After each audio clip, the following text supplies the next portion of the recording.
Hola, buenas tardes a todos. El día de hoy vamos a continuar el seminario del Kurt. Kurt, el miércoles pasado tuvimos unos problemas durante el seminario de algunos intrusos no deseados al mismo. Entonces el día de hoy esperemos que todo fluya correctamente. También por temas de seguridad, nosotros no vamos a permitir el acceso después de 10 minutos iniciado el seminario, por lo que, bueno, ya lo saben a partir de los siguientes, a partir de los 10 minutos se cancela todo acceso al mismo. El doctor Kurt Heinrich Kogau es licenciatura en Ingeniería en Geociencias en el Instituto Tecnológico Madero. Hizo su maestría y doctorado en el Centro de Geociencias de la Universidad Nacional Autónoma de México. Su investigación actual se centra en el estudio de las condiciones paleoclimáticas y paleoambientales para la región mesoamericana durante el Holoceno y cómo estas condiciones pueden afectar el desarrollo cultural y social de las culturas mesoamericanas. Para este propósito, usa sedimentos lacustres como un archivo de alta resolución, trabajando con diversas técnicas como el magnetismo ambiental, la fluorescencia a rayos X, el análisis microsedimentología y la datación del carbono 14. Les pedimos por favor que todos mantengan sus micrófonos y sus videos apagados, y cuando lleguemos al momento de las preguntas, ingresen su nombre en el chat grupal, y yo les iré dando la palabra a medida que se vayan anotando. Y bueno, el día de hoy Kurt nos presenta migraciones, sequías, epidemias mesoamericanas registradas en sedimentos lacustres. Pues adelante, Kurt. Bueno, gracias por la presentación, Fernando. Eh, Voy a continuar el seminario que intenté dar la semana pasada y debido a estos problemas de piratas cibernéticos tuve que parar, ¿no? Entonces ya les he explicado que ese es un proyecto que se ha colaborado con diferentes universidades y con diferentes personas. Aquí en la primera slide pueden ver las personas que han participado directamente en el proyecto. Les platicaré sobre dos núcleos de sedimentos lacustres. Uno es el de el cráter mar La Alberca y el otro es el del lago, también cráter mar Alchichica. Sobre el primero les platiqué la mayoría o alcancé a cubrir todo lo que quería mostrarles, pero voy a hacer un breve resumen de los resultados de este núcleo, ¿no? Y sobre el segundo sí me trataré de extender un poco más en los resultados preliminares que les quiero presentar. Como les había mencionado la vez pasada, el cráter mar La Alberca se encuentra en la región del Valle de Santiago. Es un cráter mar, está rodeado por otros cráteres mar también, de explosión fetomagmática, que son Rincón de Parangueo, Olla Estrada y Olla Blanca. Históricamente, el cráter mar La Alberca o el sitio que perfore se encuentra en lo que fue conocido como la frontera norte mesoamericana. La frontera norte mesoamericana es un concepto, digamos, complejo, en el que hay varias vertientes, ¿no? Algunos arqueólogos definen que era una frontera rígida que separaba las culturas civilizadas del centro de Mesoamérica con las culturas de bárbaros del norte o chichimecas del norte de Mesoamérica, ¿no? Este concepto se conoce como concepto de frontera rígida, ¿no? Después, estudios recientes han demostrado que esto es aún más complejo y le llaman el concepto de la frontera flexible, es decir, que la frontera estaba ocupada desde cazadores y recolectores, sociedades semisedentarias y sedentarias, y que estaba sujeta a diferentes fluctuaciones sociales y geográficas, es decir, que no era una región fija, se podía extender al norte o al sur. Armillas en el 69 propone una hipótesis que dice que los principales movimientos de la frontera norte mesoamericana hacia el sur o al norte fueron propiciados por migraciones humanas, pero estas migraciones, el principal disparador fue cambios climáticos drásticos, ¿no? Les comentaba que el estudio de barbas lacustres que hice para entender algunos procesos dinámicos de la frontera norte mesoamericana en cuestión antropogénica se concentraba en el stage 3 del núcleo de la Alberca. El núcleo de la Alberca tiene una edad máxima de 6.500 años y el Stage 3 está concentrado alrededor de 2000 años, ¿no? En cuestiones históricas, este es el sitio de la alberca. La cultura madre de la frontera norte mesoamericana, o más importante, cerca de la región donde se encuentra el lago Mala, la alberca era Chupícuaro.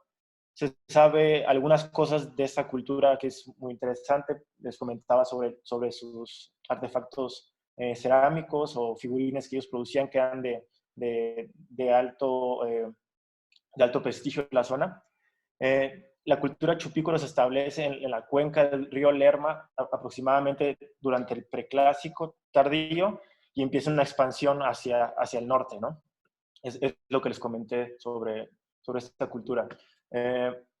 Los objetivos básicos del trabajo eran dos, que era el estudio microsedimentológico de la sección laminada del cráter mar La Alberca, en el Stage 3, que abarcaría del 250 a.C.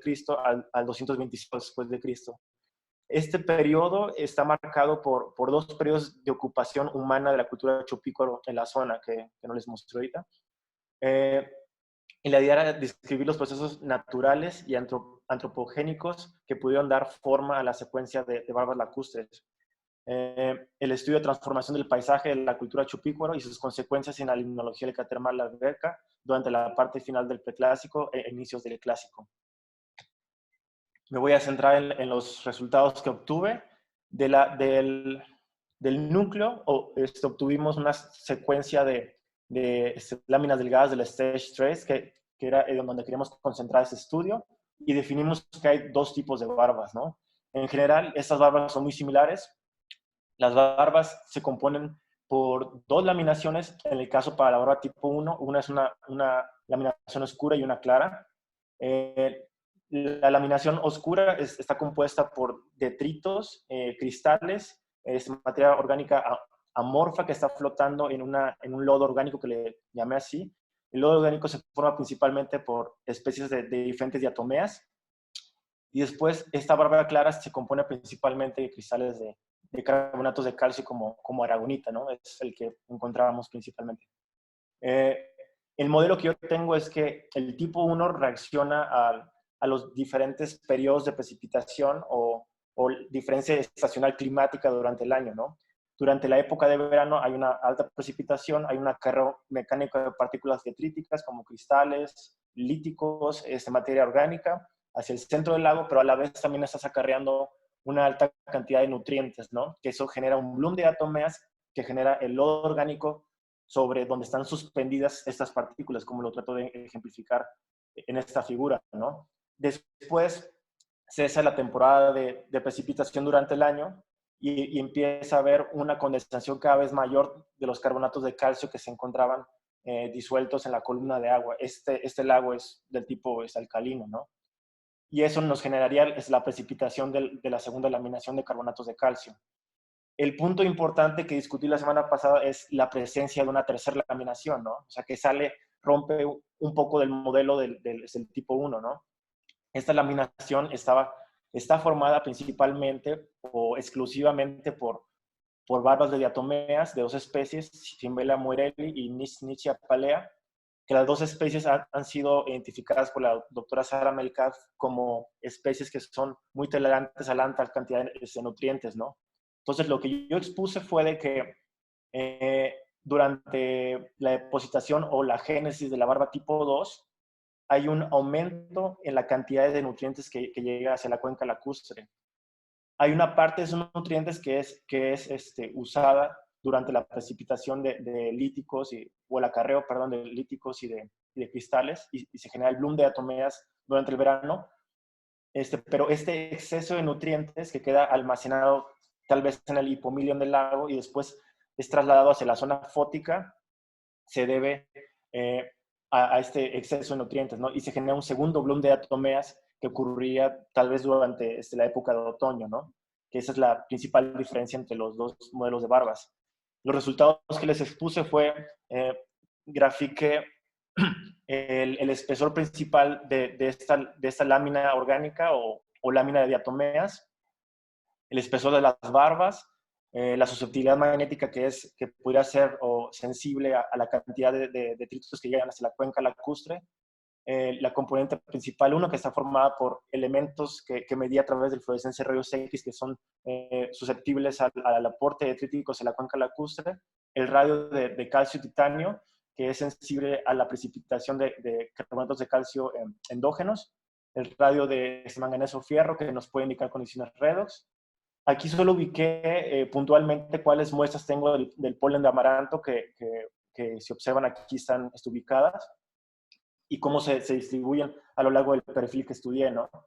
Y eso es una muestra del bioindicador que les comenté la semana pasada, que es coprostazonol y colestanol, que es una molécula que procede de una transformación de los lípidos humanos y que se encuentra principalmente en heces fecales, ¿no? Entonces, puede ser un indicador de presencia humana cuando hay valores arriba de 0.5 o más, ¿no? También grafiqué lo que es es la tasa de sedimentación y la evidencia arqueológica que les mencionaba, ¿no? Que el stage que estudié se ubica durante 2 fases de ocupación, que fue Chupicuaro tardío y la fase Mixtlán.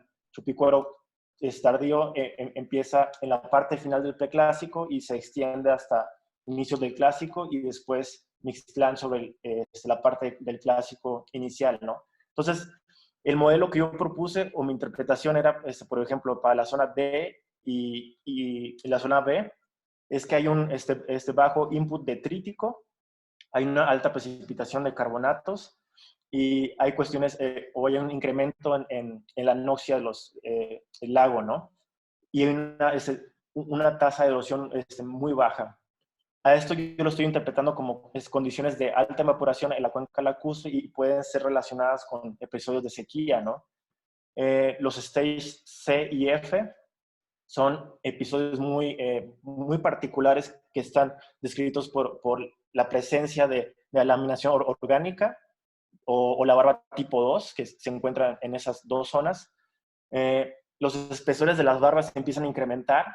El aporte detrítico que les menciono por el parámetro de susceptibilidad magnética y la componente principal 1 también incrementan. La precipitación de carbonatos de calcio y las condiciones de redox son muy variables, ¿no?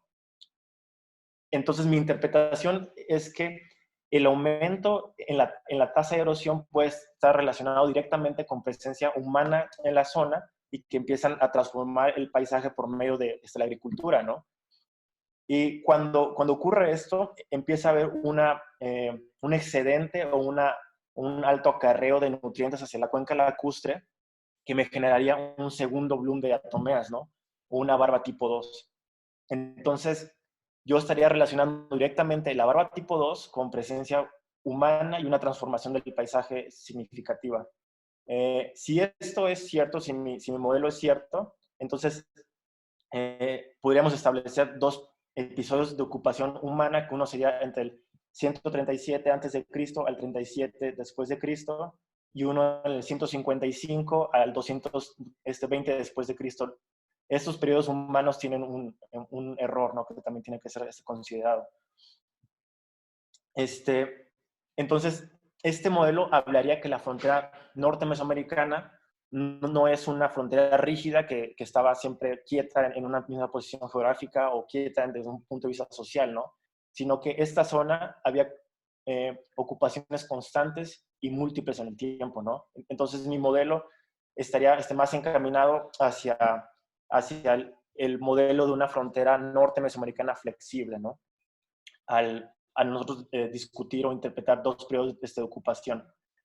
Una carencia que tenía mi modelo era un indicador o un proxy que estuviera relacionado directamente con presencia humana, ¿no? En ese caso se midieron estas muestras piloto para detectar el contenido de heces fecales en los sedimentos lacustres, y hay un incremento que se observa hacia esta parte, ¿no?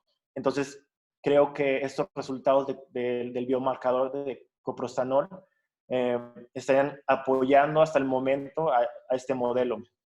Lo que se va a hacer aquí es un muestreo más sistemático y más análisis biomarcador, ¿no? Para poder probar esta hipótesis. Esto es como el resumen de la parte de la alberca, y si tienen algunas dudas, pues al final pueden hacer sus preguntas, ¿no?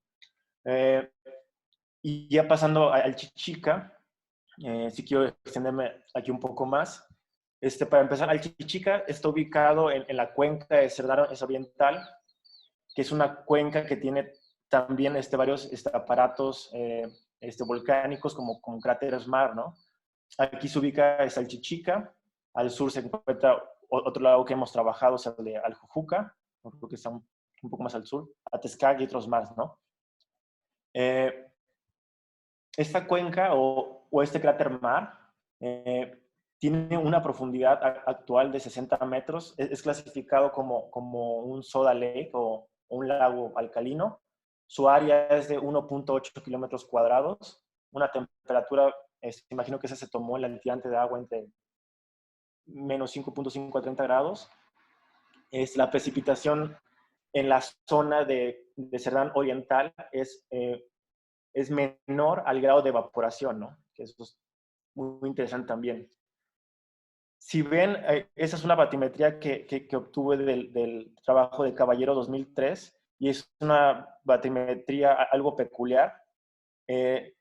La zona del centro del cráter mar o del lago es totalmente plana y hay unos escarpes muy pronunciados hacia las orillas.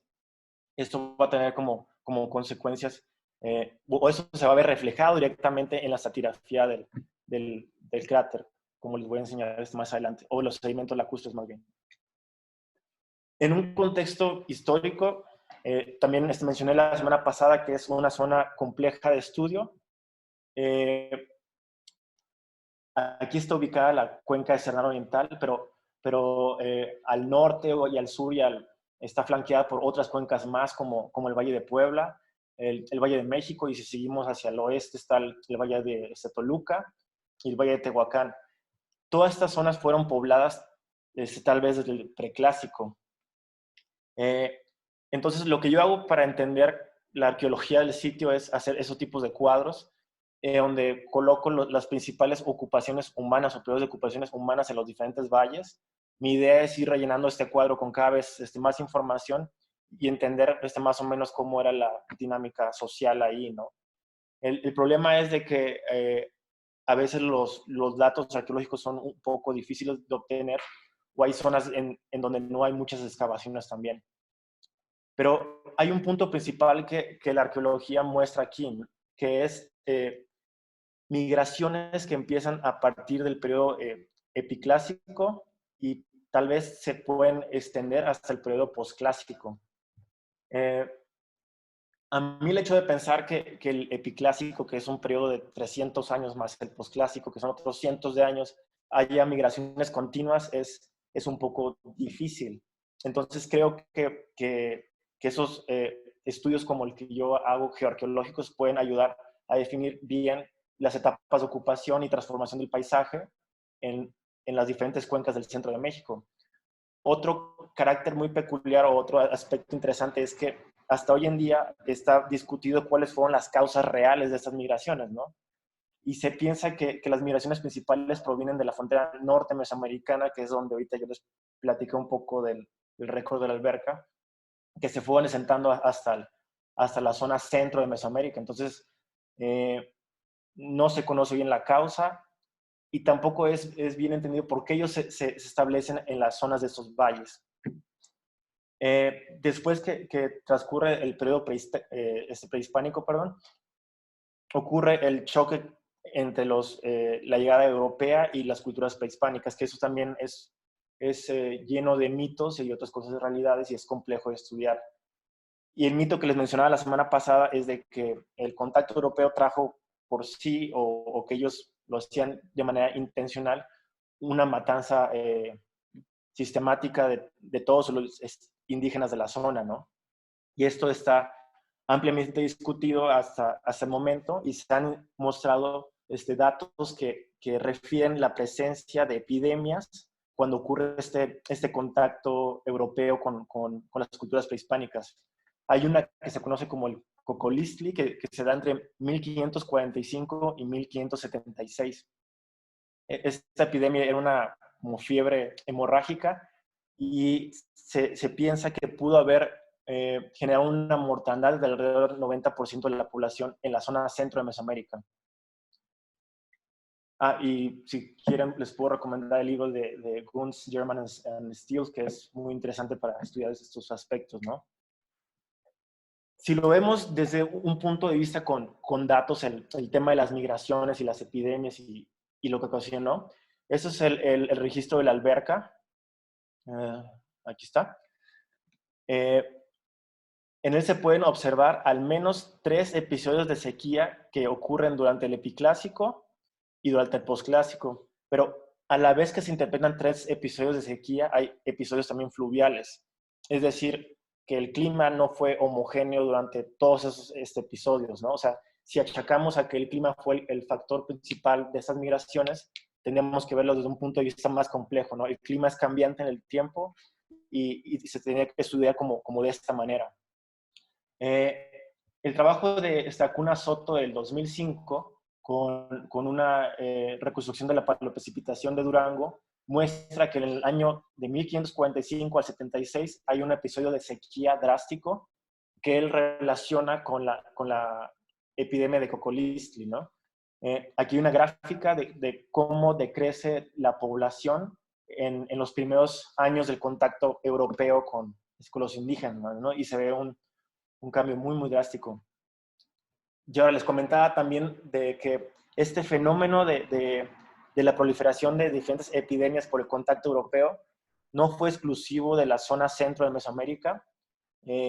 Este estudio que les pongo aquí refiere que este fenómeno se extendió también hacia la zona inca, por ejemplo, en Sudamérica, en Centroamérica y en Sudamérica, en la zona maya.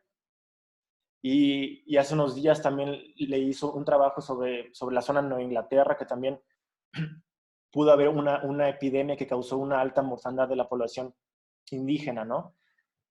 Esos autores sugieren que este episodio muy particular tuvo también repercusión en la cantidad de dióxido de carbono que estaba en la atmósfera en ese tiempo, ¿no? Ellos sugieren, o su hipótesis central, es de que al ver una alta mortandad de la población indígena, se abandonan los campos de toda Mesoamérica, o la mayor parte de Mesoamérica, y ocurre una reforestación del paisaje, y eso trae como consecuencia una mayor captura del CO2, ¿no? Y lo muestran con estas gráficas. Puede ser un artículo muy controvertido o muy interesante de leer, se lo sugiero que lo consulten. Entonces, para ese trabajo, yo propongo 2 objetivos principales. El primero sería el estudio de las condiciones paleoclimáticas y paleoambientales de alta resolución en la cuenca de Cerdán Oriental durante el posclásico y sus posibles implicaciones en las migraciones mesoamericanas que les mencioné. El segundo objetivo sería el estudio de los factores paleoclimáticos y paleoambientales responsables de la modificación del paisaje al inicio y durante el periodo colonial en la cuenca de Cerdán Oriental, ¿no? Y cada objetivo, estoy colocando objetivos secundarios o preguntas científicas a evaluar, ¿no? Como si los cambios paleoclimáticos y ambientales drásticos motivaron las migraciones durante el posclásico. Esa es una pregunta interesante. ¿Existe evidencia de transformación del paisaje por actividad antropogénica en el periodo posclásico a consecuencia de migraciones chichimecas a la cuenca de Cerdán Oriental? Esta pregunta la hago porque ocurre algo muy interesante ahí, ¿no? Está el asentamiento de la ciudad de Cantona, que es desde el preclásico hasta finales del epiclásico. Después esta ciudad se abandona y según los registros arqueológicos no vuelve a ocurrir una ocupación de la ciudad, o no hay datos que hablen de una ocupación en las zonas alrededor de la ciudad, ¿no? El hecho que no haya datos no quiere decir que no se estableció ahí, ¿no? Entonces, una buena manera de estudiar esto sería observar en los núcleos lacustres si hay un cambio drástico del paisaje que puede ser correlacionado con presencia humana en la cuenca de Cerdán Oriental durante el posclásico, ¿no? Otra pregunta sería si las condiciones paleoclimáticas durante el posclásico eran propicias para el establecimiento de culturas mesoamericanas dependientes de la agricultura temporal en la cuenca de Cerdán Oriental. Eso es importante también porque no se encuentra todavía registros de sistemas de riego. Entonces ellos dependían principalmente de la agricultura temporal para desarrollar grandes centros urbanos. Y si las condiciones climáticas o de monzón no eran muy estables, difícilmente pudieron tomar una ventaja en la cuenca de Cerdán Oriental, ¿no? Otros objetivos secundarios del segundo punto sería cómo fue la transformación del paisaje al inicio y durante la etapa colonial. Esto quiere decir si hubo una gran mortandad, como se refiere, si se vio reflejado en la transformación del paisaje, ¿no? Eso también sería una pregunta importante a evaluar. Otro que estoy muy interesado también es los efectos de la pequeña era del hielo modificaron la intensidad y periodicidad del monzón mesoamericano. La pequeña era del hielo es una anomalía climática que se ha descrito principalmente en altas latitudes, ¿no? Aunque existen trabajos como el de la cuenca de Cariaco o otros en la zona maya que describen también una anomalía climática que coincide en tiempo con la pequeña era del hielo, ¿no? Los mecanismos exactos de por qué se genera esta anomalía climática no son muy precisos, o se ha estudiado mucho de esto, pero todavía no hay un consenso general. Y creo que también hay una corriente opuesta en la zona de Mesoamérica, es decir, que esta anomalía climática no fue reflejada en la zona tropical, ¿no? Entonces, sería importante ver si hay una firma de esta anomalía climática en los sedimentos del lago Chichica. Y la última pregunta científica que quisiera evaluar en este proyecto son las condiciones paleoclimáticas durante el siglo XVI, por ejemplo, esta severa sequía, amplificaron los efectos de la epidemia Escopolistli. Eso sería estudiar una posible relación entre cambios climáticos drásticos y la acentuación de sequías, ¿no?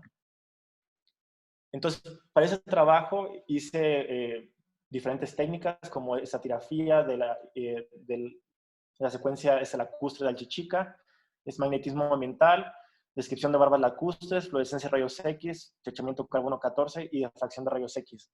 Les voy a mostrar resultados preliminares. Apenas en octubre empecé a medir esta secuencia lacustre con diferentes propiedades, tomar muestras. Esto lo hice en la Universidad Libre de Berlín. Después terminé mi doctorado y apenas estoy retomando los datos para ver qué podemos obtener o aprender de esa secuencia lacustre. Este lago lo empezamos a perforar en el verano de 2018 y el verano pasado, en 2019, también hicimos otra serie de perforaciones. En total juntamos 4 núcleos que son menores a los 3 metros, ¿no? Los 4 núcleos fueron usados para obtener muestras para realizar un modelo de AES carbono 14 y yo seleccioné los núcleos 2 y 3 porque para mí son las secuencias lacustres mejor preservadas y que podríamos obtener más información de estas, ¿no? Lo que me impresiona mucho, por ejemplo, de la secuencia S2 es esta secuencia laminada que está muy bien preservada y después hay un cambio drástico a una secuencia masiva, ¿no? Adelante vamos a discutir de las posibles implicaciones de esto. Lo primero que hice fue tratar de hacer una sección compuesta entre el núcleo del Chichica 2 y el Chichica 3. Para esto usé datos de fluorescencia de rayos X de alta resolución que fueron medidos en el Instituto de Investigaciones del Océano Báltico en Rostock. Se midieron cada 200 micrómetros y como ustedes pueden ver aquí, utilicé algunos marcadores estratigráficos como son estas capas carbonatadas. Entonces, al ver una correlación grande entre los dos núcleos en la estratigrafía y en las señales de diferentes elementos de fluorescencia de rayos X, coloqué esta sección del núcleo 3 en la parte baja del núcleo 2, perdón. Entonces, haciendo una sección compuesta, mi núcleo ahora ya no es de 2,85 metros, sino es de 3 metros con 5 centímetros, ¿no? Lo que hice fue un estudio macroscópico de las características litoestratigráficas o sedimentarias del núcleo y lo dividí en estas fases principales, ¿no? La fase A es un depósito masivo, la fase B es una secuencia bien laminada, la fase C son depósitos de tefras, la fase D son depósitos masivos oscuros que tienen una gradación normal. La fase E son depósitos masivos con presencia de laminación de manera esporádica, y la fase F, perdón, son secuencias de laminaciones no bien preservadas.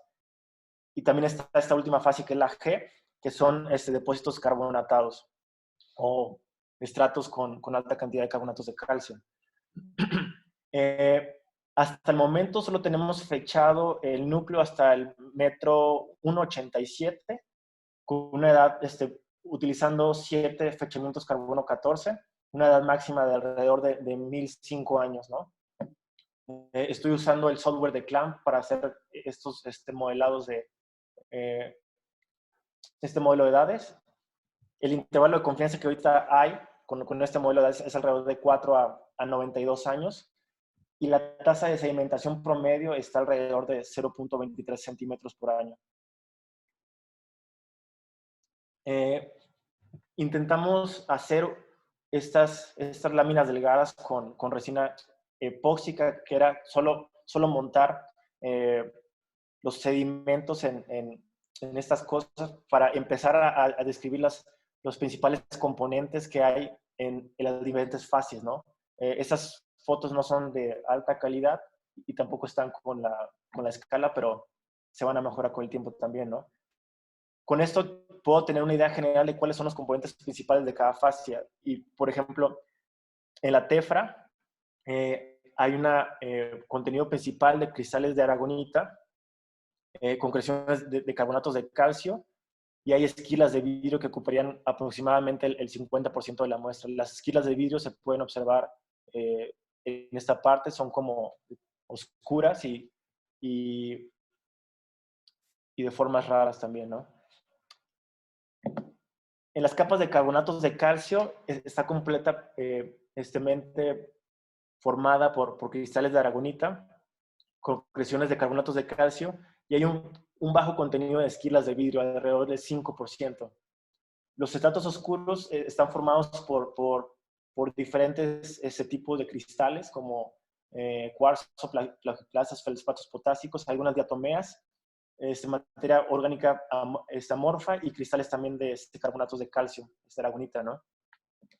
El estrato claro masivo se compone principalmente por cristales de cuarzo, plagioclasas, feldspatos potásicos, diatomeas y cristales de aragonita. Es importante señalar que los cristales de aragonita o de carbonatos de calcio están presentes en todas las fases, ¿no? Esto es debido a la clasificación del lago como un sistema alcalino, ¿no? Siempre va a haber una constante precipitación de carbonatos de calcio, por lo que veo. Después he estado trabajando con difracción de rayos X para determinar bien cuáles son los principales cristales que componen, y estos son algunos ejemplos. Lo que se puede observar también es que la señal de la aragonita domina sobre las demás señales, ¿no? Y esto a la vez es un problema porque no puedo caracterizar bien los diferentes picos o señales de los demás cristales. Entonces, esa es una fase, digamos, preliminar de los resultados de esos experimentos. Pero lo que pienso hacer a futuro es disolver los carbonatos de calcio y también estudiar las otras componentes o los tipos de cristales que puedan estar presentes en cada fase sedimentaria. De la secuencia lacustre compuesta o del núcleo compuesto, hicimos una serie de láminas delgadas para el estudio de las laminaciones lacustres, ¿no? Lo que mencionaba la semana pasada es que no me puedo referir a ellas como barbas lacustres hasta que exista un modelo claro en el que ocurre la depositación de las laminaciones en un periodo anual. Entonces, para hacer un estudio de la morfología, composición, y si estas son barbas lacustres, se puede realizar un conteo de estas laminaciones, y también puede ser usado como un método para el mejoramiento del modelo de edades. Hicimos alrededor de 20 a 15 láminas delgadas. En general, las laminaciones presentes son oscuras y claras. Las oscuras están compuestas de diferentes cristales líticos, materia orgánica amorfa y algunas diatomeas. Y las laminaciones claras son compuestas principalmente de cristales de aragonita. Algo muy peculiar que hay de estas secuencias laminadas con respecto a la alberca es que los espesores son más gruesos y encuentro a veces superficies como de tipo erosivo en las laminaciones. Algo también muy peculiar es que la laminación de carbonatos de calcio está, yo la llamaría algo así como sucia, es decir, encuentras diferentes tipos de detritos o de cristales, a diferencia de la alberca que estaba completamente formada por, eh, por carbonatos de calcio. Hice algunas láminas delgadas, por ejemplo, de estos dos depósitos masivos de carbonatos de calcio que me llamaron la atención, y esto es lo que puedo ver en el microscopio. Apenas estoy iniciando mi análisis de estas laminaciones, pero lo que observo es de que hay una gradación normal en el tamaño de carbonatos de calcio. Hacia la base se observan esas concreciones de calcio que son grandes. Y hay una componente importante de cristales de aragonita y de plagioclasa también en estos depósitos carbonatados, ¿no?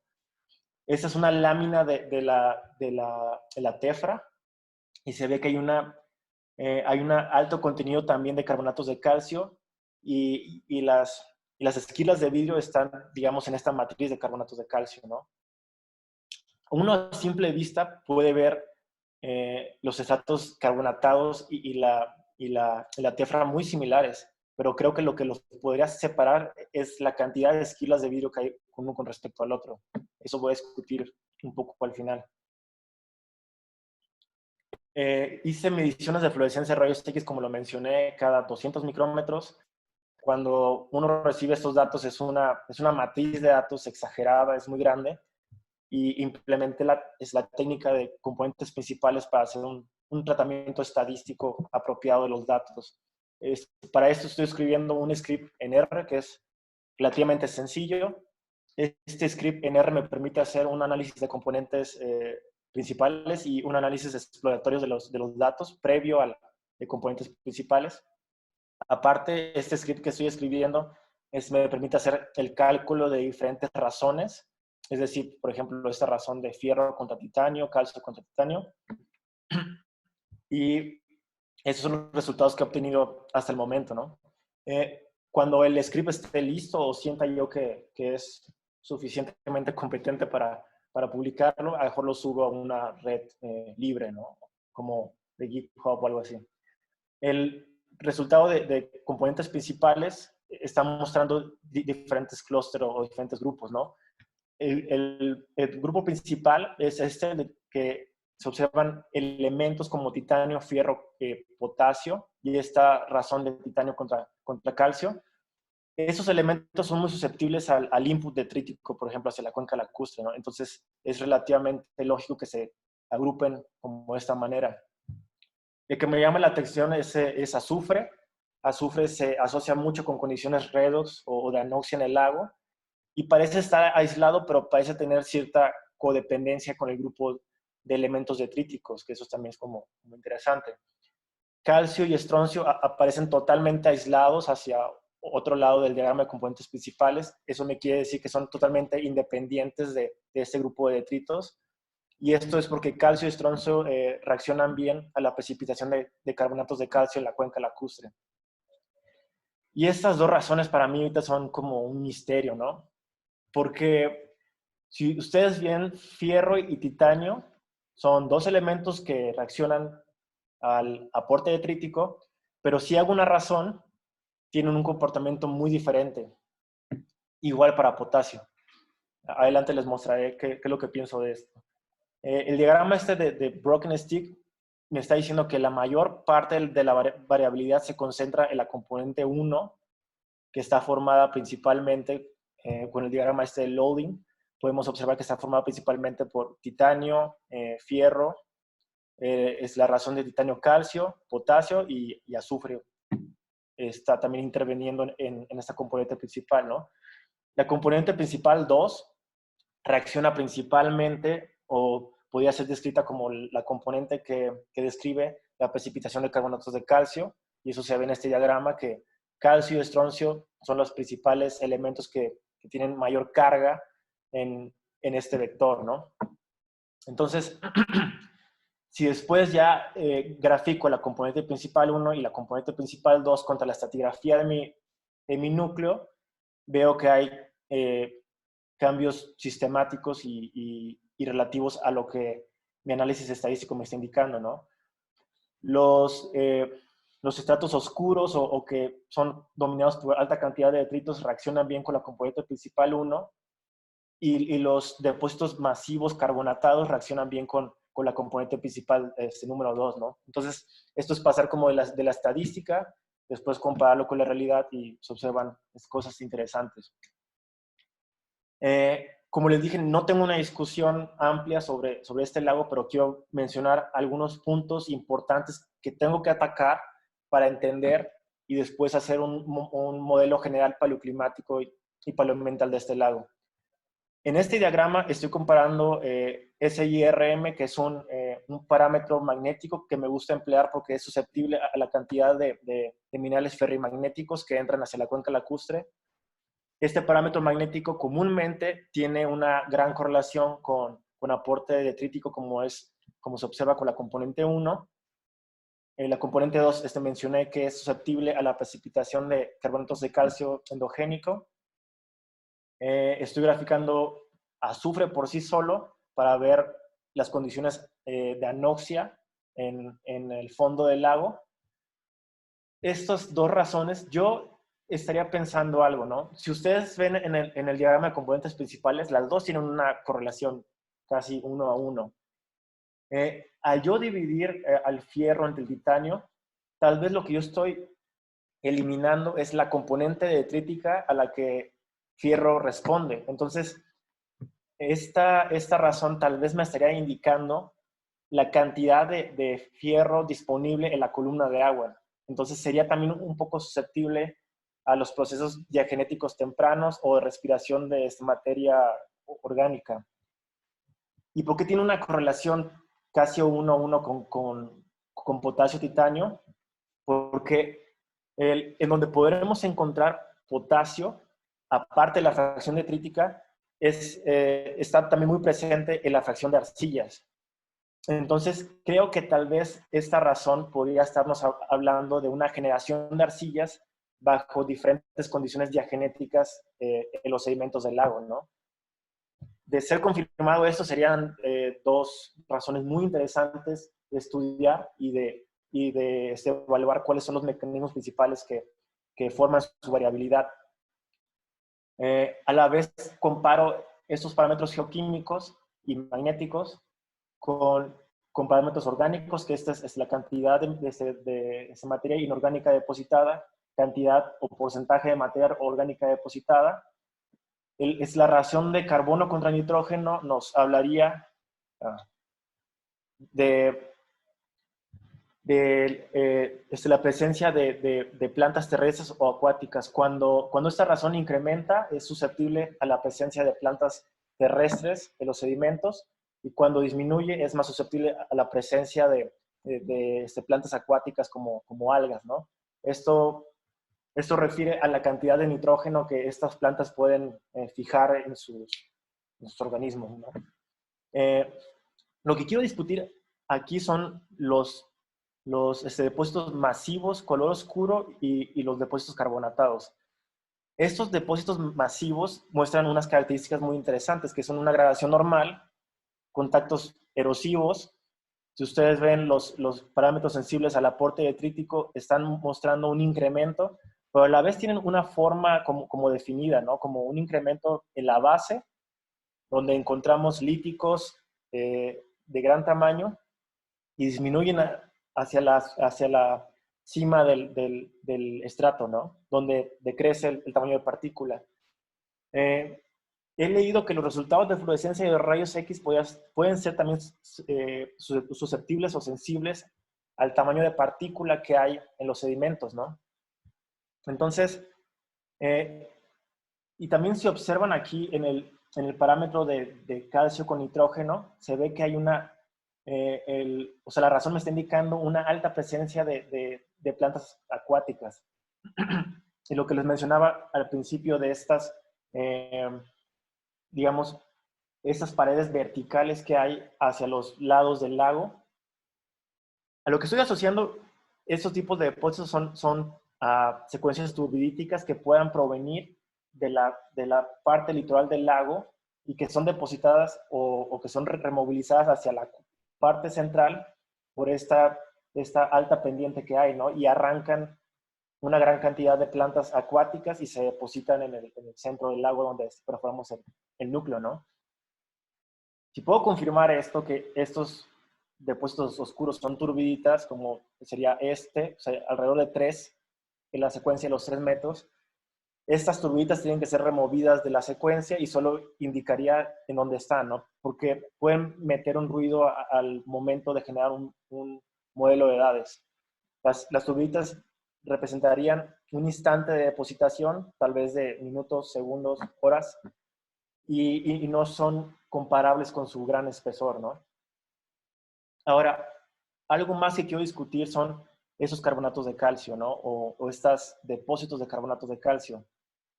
Como les dije, la gran diferencia que hay entre los depósitos de carbonatos de calcio que encontré en la base del núcleo con esta tefra es la cantidad de vidrio volcánico, ¿no?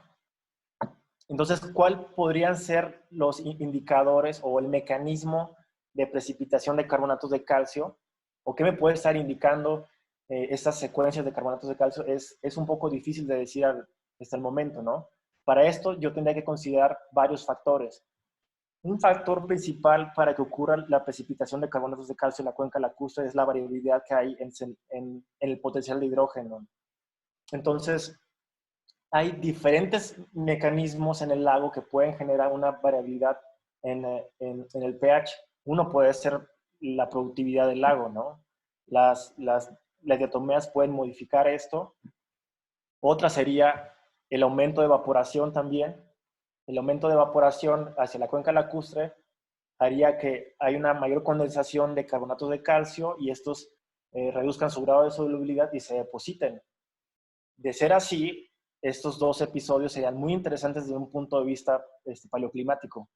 Pero ahora ahí viene algo que estoy un poco confundido hasta el momento, ¿no? He leído que depósitos volcánicos, como son los vidrios volcánicos o los depósitos de caída, pueden cambiar o alterar el pH de los lagos y hacer que se genere una depositación de carbonatos de calcio.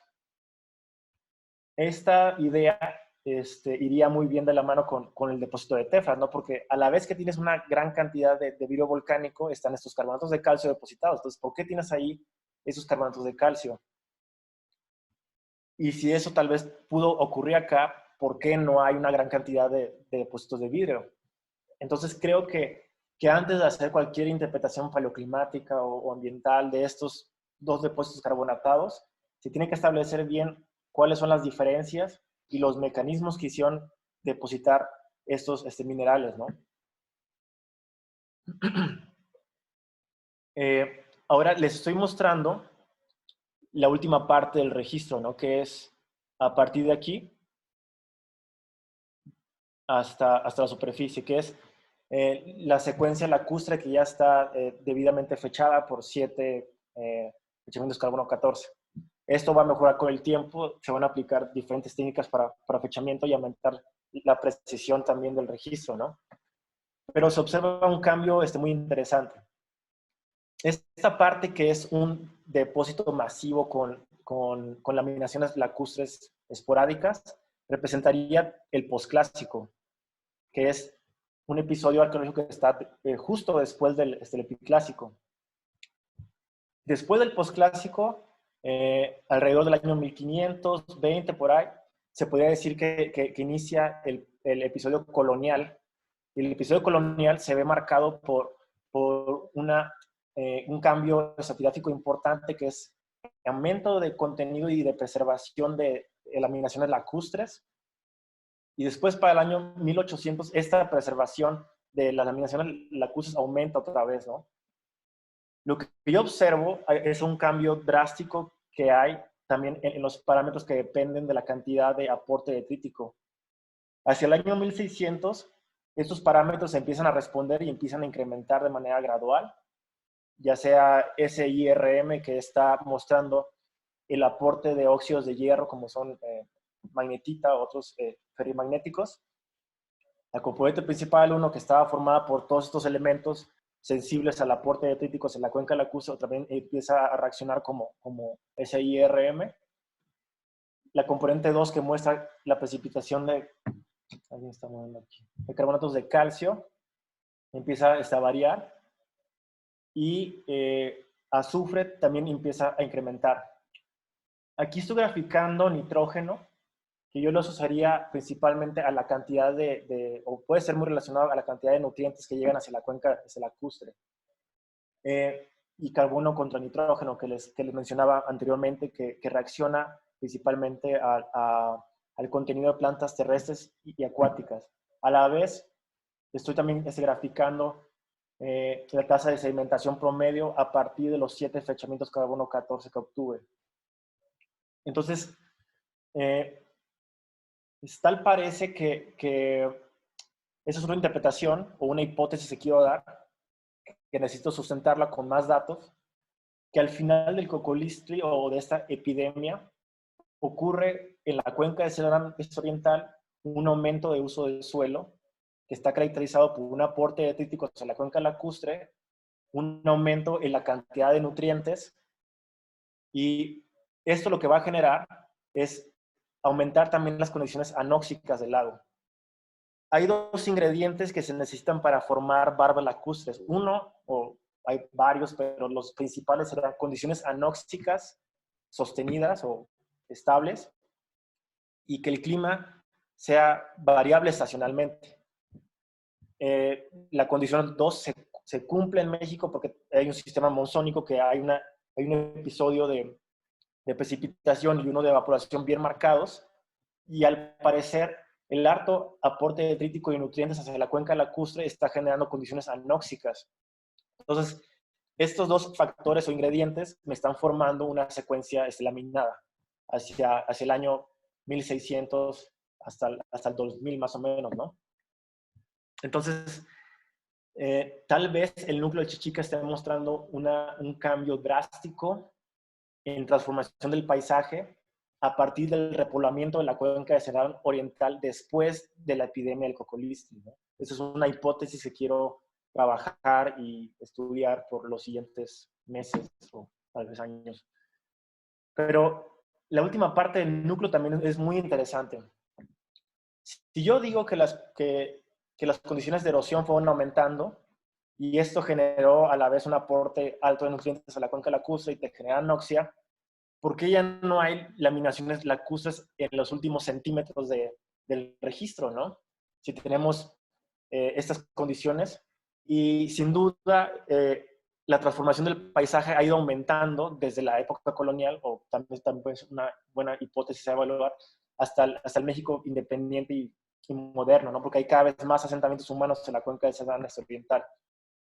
Entonces, una hipótesis interesante de evaluar sería ver si los patrones monzónicos ya no son tan estacionales como eran hace unos cientos de años, ¿no?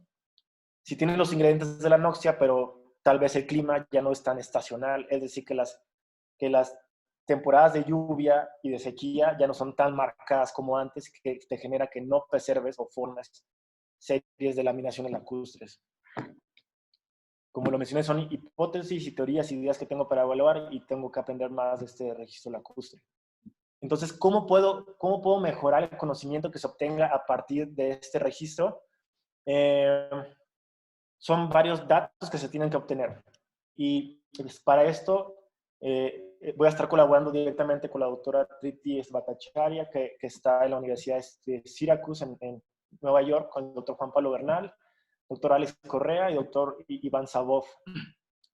El primer punto que hay que modificar o que hay que incrementar su precisión es el modelo de edades.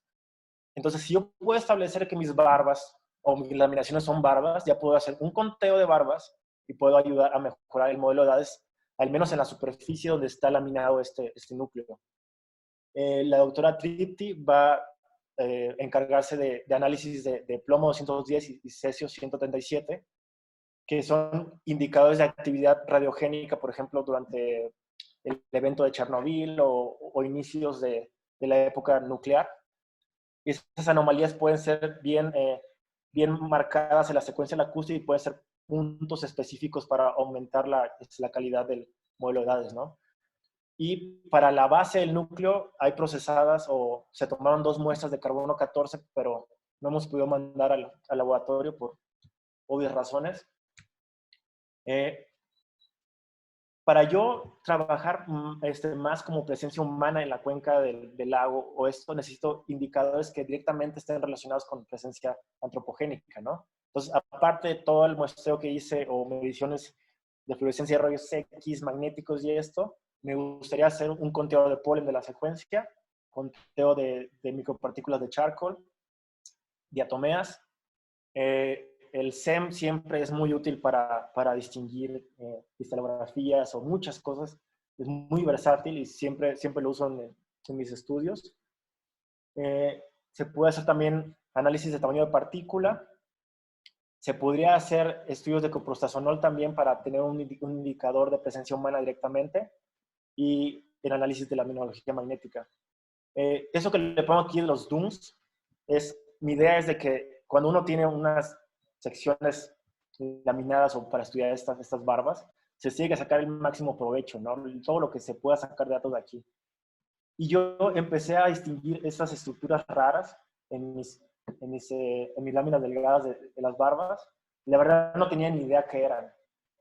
Al parecer tienen cara como de carbonatos de calcio, radiales, y son muy peculiares.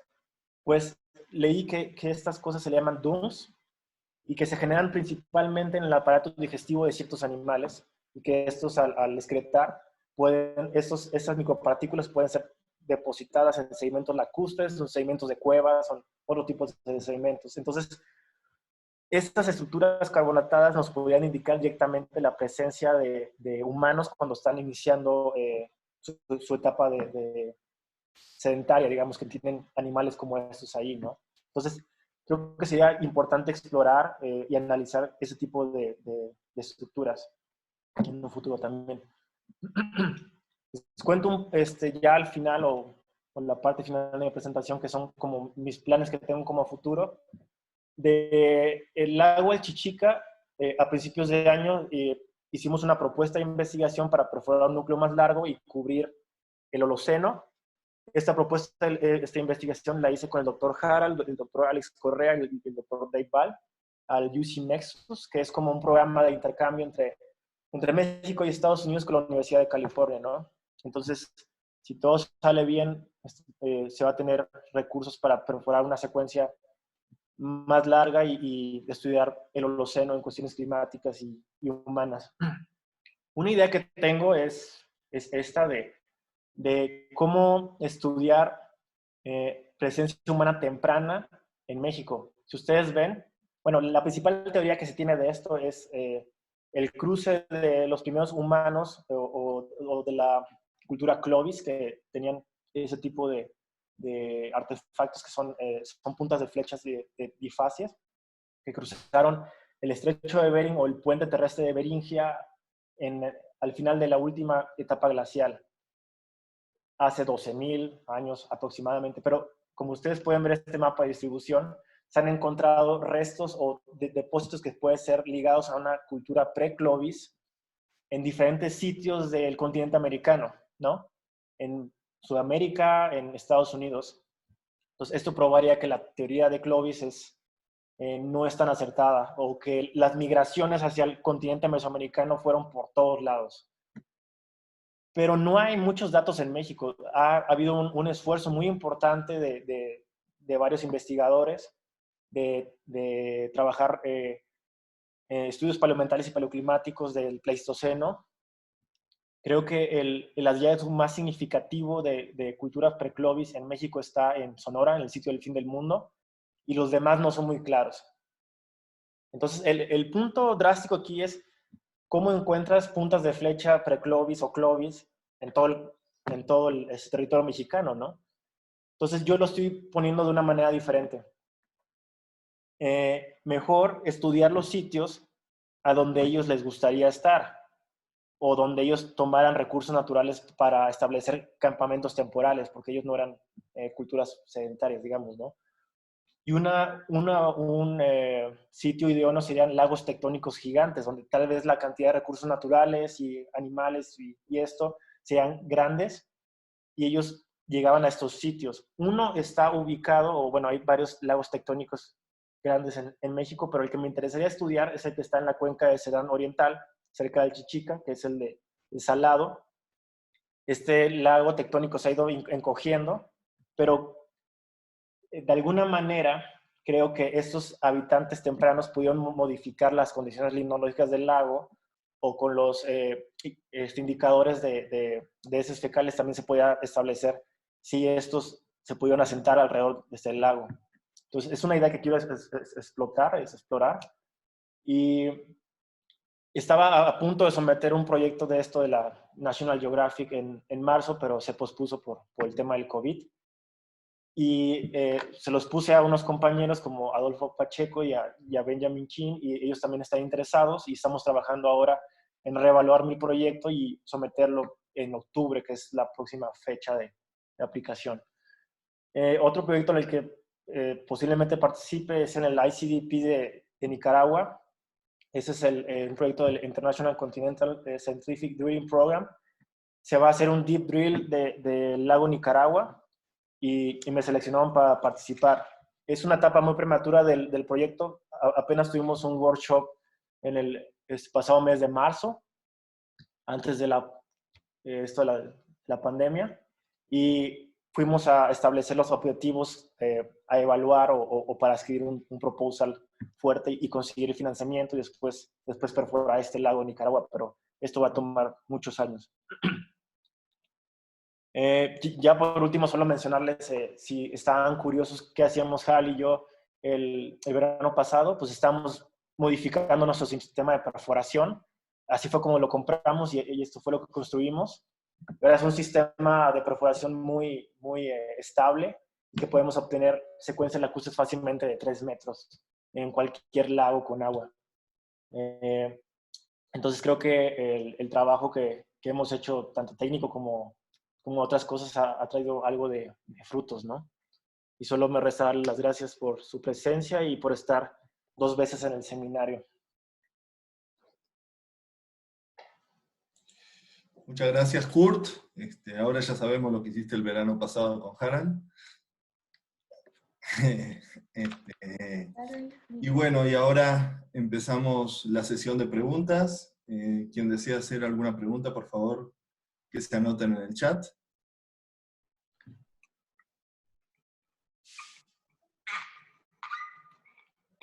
Para darles la palabra.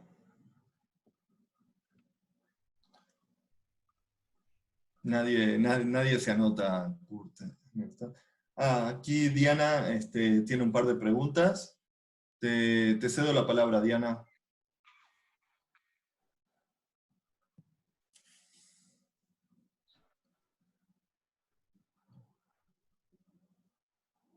Diana. Muy bien.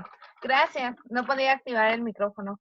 Necesitaba permiso del hospedador. Bueno, gracias, Kurt, por tu presentación. Está muy interesante el tema. Yo solo tengo un par de preguntas. Por ejemplo, tú en los análisis que ves, ¿puedes estimar más o menos el tamaño de las poblaciones? Porque, o qué consideras como una presencia significativa de las poblaciones en ciertos lugares. No se puede evaluar el volumen de tamaño de la población con los datos. Se podían marcar episodios de alteración del paisaje que podían ser posiblemente relacionados con actividad antropogénica, pero se pueden enmarcar en un periodo de tiempo. Pero solo eso. Okay. Y igual puedes evaluar con los estudios de sedimentos algunos otros hábitos de la población, por ejemplo, como la domesticación de animales, el tipo de animales que estaban domesticando o consumiendo. Sí, eso sería lo que mencioné al final, ¿no? ¿Cómo sacarle más jugo a los sedimentos lacustres? Y uno es con estos estudios de los dunes. que sería, los DUMS te darían la presencia de animales domesticados por humanos alrededor de la cuenca lacustre. Otro sería con el estudio del biomarcador que les mencioné también, que podía también usarse para distinguir entre presencia humana o de animales también domésticos. Eso sería como la idea. Y pues en un futuro también, que eso sería como un sueño más lejano, encontrar algo en los sedimentos lacustres que también me indique presencia humana como otro biomarcador o otra estructura de un cristal, ¿no? Ok, gracias. Oye, y la última. Por ejemplo, ¿tú tienes más o menos estimado o tienes alguna teoría hacia qué zonas migraban? ¿Cuáles eran sus rutas de migración? Pues en la región de la frontera norte mesoamericana, específicamente en la parte de Valle de Santiago, mi idea es que ellos iban siguiendo la traza del río Lerma. Esta cultura que era chupícuaro, que se establece en el preclásico más o menos, ¿no? Que ellos van siguiendo esta traza del río Lerma y por consiguiente llegan hacia una parte norte. Pero los estudios arqueológicos señalan que ellos vienen del norte. Por ejemplo, este sitio que es el de Ventanas, creo, y el de la Quemada de Zacatecas, y empiezan a emigrar hacia los valles del centro de México. ¿Por qué los valles? Una respuesta clara sería de que hay más recursos naturales explotables en valles que en zonas desérticas del norte de México, ¿no? Pero son teorías o historias o mitos hasta el momento. Bueno, pues sería todo. Muchas gracias. Cuídense mucho. Saludos a todos. Muchas gracias, Diana. ¿Alguien más tiene preguntas por el chat? Veo que José Damasco levantó la mano, pero no se anotó en el chat. No sé si tiene alguna pregunta, José Damasco. Sí, buenas tardes. Buenas tardes. El profesor Maciotti acá desde Artigas, Uruguay. Justamente estoy con José acá, porque somos los dos que nos hemos inscrito para asistir a las conferencias. En primer lugar, te voy a decir al conferencista que soy graduado en química y graduado en biología acá en Uruguay. Y nosotros te felicitamos por el contenido que has abordado de enorme importancia. Y mi pregunta puntualmente es la siguiente. ¿De qué forma tú estás realizando el seguimiento de los nutrientes en el lago? O sea, porque nosotros sabemos comprobadamente desde el punto de vista ambiental que los nutrientes muchas veces experimentan procesos de fluctuaciones que van a incidir directamente sobre el potencial hidrogeniónico de un medio. Mi pregunta concretamente es, ¿de qué forma tú estás haciendo ese seguimiento? Ok, en el primer lago que mostré, en la alberca, esta hipótesis que tengo hacia el aporte de nutrientes no puede ser hasta ahorita demostrada con datos duros, solo está como hipótesis y está sustentada en el aumento de la tasa de erosión y la presencia de alto input de detritos hacia la cuenca, que estos pueden provenir de suelos de alrededor, ¿no? Pero en el segundo lago sí tengo mediciones de nitrógeno, que nitrógeno y fósforo pueden ser los dos principales nutrientes que están en suelos. Y esto sí se alcanza a ver una variabilidad a partir del año 1600, ¿no? En el caso de la alberca también sería bueno medir nitrógeno y otros tipos de nutrientes para ver si mi teoría o mi hipótesis puede casar bien con el modelo actual, ¿no? Y tú has establecido una correlación entre la concentración o tasa o porcentaje de los nutrientes con los niveles piezométricos a nivel del lago? No. ¿No? No. Ah, no has hecho. Otra pregunta. Nosotros sabemos que el anión bicarbonato es un sistema buffer o amortiguador, es un tampón. En este caso, en el caso de los depósitos o el aluvión sedimentario a nivel lacustre, ¿le has asignado alguna importancia a los quelatos? No, no he trabajado nada de quelatos. O sea, solo lo que he hecho de geoquímica es fluorescencia y rayos X, ¿no? Que son concentraciones relativas de esos elementos. Pero no he hecho un análisis geoquímico como de quelatos o otras sustancias, ¿no? Correcto, Entonces, la correcto, cantidad de calcio es solo relativa en este caso. correcto. Bueno, mis felicitaciones. Un abrazo grandote a Corvo ahí. Y el miércoles, si Dios quiere, estaremos acá. Te paso con José Damasco acá. Muchas gracias, José. Muchas gracias, Kurt. No sé si alguien más tiene alguna pregunta para Kurt en este momento. Y si no es así, te agradecemos, Kurt, por tu presentación. Estuvo muy interesante. Y bueno, y los invitamos a todos para la siguiente presentación el próximo miércoles. Muchas gracias a todos.